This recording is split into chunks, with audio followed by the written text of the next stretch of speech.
മലയാളികളുടെ ദേശീയ വാഹനമായ ഓട്ടോറിക്ഷയുടെ തലതൊട്ടപ്പൻ പെട്ടി ലാംബ്രട്ട എന്ന എൻ്റെ കഥ. നിങ്ങളിൽ അധികം പേരൊന്നും എന്നെ കണ്ടിട്ടുണ്ടാവാൻ വഴിയില്ല. കാര്യം എനിക്കത്ര പ്രായമൊന്നുമില്ല. എങ്കിലും നമ്മുടെ നാട്ടിൽ എന്നെപ്പോലെ വേറെ ഒരെണ്ണം ഇല്ല. ഇപ്പോൾ എനിക്ക് 36 വയസ്സുണ്ട്. അതൊരു വലിയ പഴക്കമൊന്നുമല്ലെന്നറിയാം. കൂടെയുള്ളവരെല്ലാം വംശനാശം സംഭവിച്ചു പോയതുകൊണ്ട് ഞാനിപ്പോൾ ഒരു റെയർ പീസാണ്.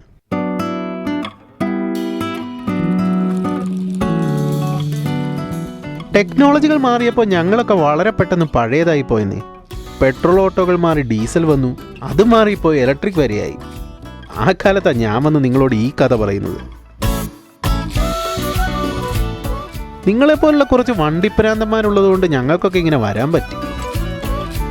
ഈ ഓട്ടോ എന്ന് പറഞ്ഞാൽ തന്നെ വളരെ പ്രത്യേകതയുള്ളൊരു വാഹനമാണ്. ട്രാഫിക് നിയമങ്ങളിൽ നിന്ന് പോലും ഞങ്ങൾ ഒഴിഞ്ഞു മാറും. ഹെൽമറ്റും വേണ്ട, സീറ്റ് ബെൽറ്റും വേണ്ട. ഏത് വഴിയിലൂടെ വേണമെങ്കിലും എനിക്ക് കയറി പോകാനും പറ്റും. ഇതൊക്കെ എല്ലാ ഓട്ടോകൾക്കും പറ്റുന്നതല്ലേ എന്നാണോ? എന്നാൽ ഇനി എൻ്റെ കാര്യം മാത്രം പറയാം.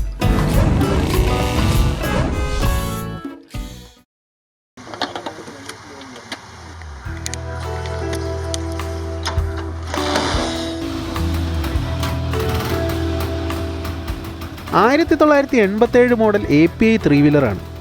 API എന്നൊക്കെ പറഞ്ഞാൽ നിങ്ങൾക്ക് അറിയുമോ എന്തോ? ഓട്ടോമൊബൈൽ പ്രൊഡക്ട്സ് ഓഫ് ഇന്ത്യ, അതാണ് ഫുൾ ഫോം. അങ്ങനെയൊന്നും പറഞ്ഞാൽ മനസ്സിലായെന്ന് വരില്ല. യഥാർത്ഥത്തിൽ ഞാനൊരു വിദേശിയാണ്. നമ്മുടെ പഴയ ലാംബ്രട്ട ഓട്ടോ ഇല്ലേ, പെട്ടി ലാംബ്രട്ട എന്നൊക്കെ പറയുന്നത്, അത് തന്നെ. ഇറ്റാലിയൻ കമ്പനിയായ ഇന്നസെൻറ്റിയിൽ നിന്ന് ലൈസൻസ് വാങ്ങിയാണ് API 3 വീലറുകൾ ഇന്ത്യയിൽ ഇറക്കാൻ തുടങ്ങിയത്. ലാംബ്രട്ട 72 നിർത്തിപ്പോയെങ്കിലും അതിനുശേഷവും ഇന്ത്യയിൽ ഞങ്ങളുടെ കൂട്ടർ ഇറങ്ങുന്നുണ്ടായിരുന്നു. 1988 ഞാൻ റോട്ടിലേക്ക് ഇറങ്ങുന്നത്. അതും കഴിഞ്ഞ് 4 വർഷങ്ങൾക്ക് ശേഷമാണ് ഈ വീട്ടിലേക്ക് എത്തിയത്. അതിൽ പിന്നെയാണ് എൻ്റെ രൂപത്തിലും ഭാവത്തിലും ഒക്കെ ചെറിയ മാറ്റം വന്നു തുടങ്ങിയത്. ഇത് എൻ്റെ വാപ്പച്ചിയുടെ വണ്ടിയാണ്. ഇതിൻ്റെ പെയിൻറ്റിങ്സും മറ്റും വാപ്പയാണ് തന്നെ ചെയ്തുകൊണ്ടിരുന്നത്. ഒരുപാട് ഓർമ്മകൾ ബാക്കി വെച്ചിട്ടാണ് വാപ്പ പോയത്.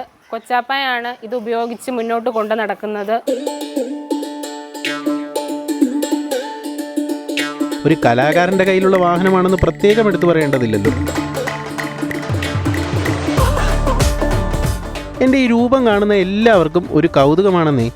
ലോറികളുടെ പോലുള്ള തൊപ്പി, ക്യാബിനും ചെറിയ പെട്ടിയുമല്ല. എൻ്റെ ഈ പെട്ടിക്ക് പോലും ചില പ്രത്യേകതകളുണ്ട്. ഇപ്പോഴത്തെ ഓട്ടോകൾ പോലെ പാസഞ്ചർ ഗുഡ്സ് എന്നിങ്ങനെയൊന്നും ആയിരുന്നില്ല ഇറങ്ങിയിരുന്നത്. ഷാസി വാങ്ങി ബോഡി പണിയുകയായിരുന്നു പതിവ്. അന്ന് ഫേമസ് ആയിരുന്ന കോട്ടയം ബോഡിയാണ് ഈ കാണുന്നത്. തടി കൊണ്ടായിരുന്നു ആദ്യം പെട്ടി നിർമ്മിച്ചിരുന്നത്. ഇപ്പോൾ അതൊക്കെ മാറ്റി അലൂമിനിയം ബോഡി ആക്കി. ക്യാബിനൊക്കെ ഇപ്പോഴും മെറ്റൽ തന്നെയാണ് കേട്ടോ.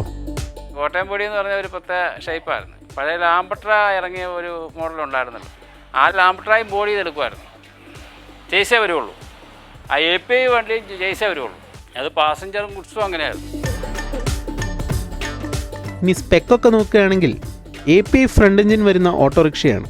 175cc 2 സ്ട്രോക്ക് പെട്രോൾ എഞ്ചിനാണ്. 4 ഗിയറും ഉണ്ട്. പിന്നെ പുതിയ ഓട്ടോകളെ പോലെ എനിക്ക് റിവേഴ്സ് ഗിയറൊന്നുമില്ല. അത്യാവശ്യമാണെങ്കിൽ ഇറങ്ങി തള്ളിത്തിരിക്കണം.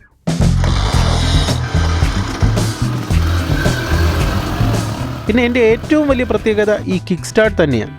കാലുകൊണ്ട് ചവിട്ടി സ്റ്റാർട്ടാക്കുന്ന ഓട്ടോകൾ ഞങ്ങളുടെ കാലത്ത് അവസാനിച്ചത്. പിന്നെ എന്നെപ്പോലെ ആരെങ്കിലുമൊക്കെ ഉണ്ടെങ്കിലേ ഉള്ളൂ.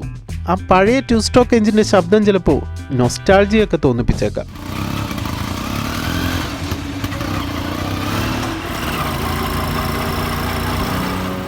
ദേ ഈ ഡാഷ്ബോർഡിൽ കണ്ടില്ലേ, ഈ കാണുന്ന ചെറിയ മീറ്റർ കൺസോൾ ഒഴിച്ചാൽ വലിയ ആർഭാടങ്ങളൊന്നും ഇല്ലാത്ത ഡാഷ്ബോർഡാണ്. പിന്നെ മൈലേജ് ഒരു 25 കിട്ടും. എൻ്റെ മറ്റൊരു പ്രത്യേകത എന്താണെന്നോ, ഞാൻ ആക്സിൽ വരുന്ന മോഡൽ ഓട്ടോയാണ്. ഹെഡ്ലൈറ്റും കാരിയറും ഒക്കെ കാഴ്ചയിൽ തന്നെ ഒരു വ്യത്യസ്തത തോന്നും.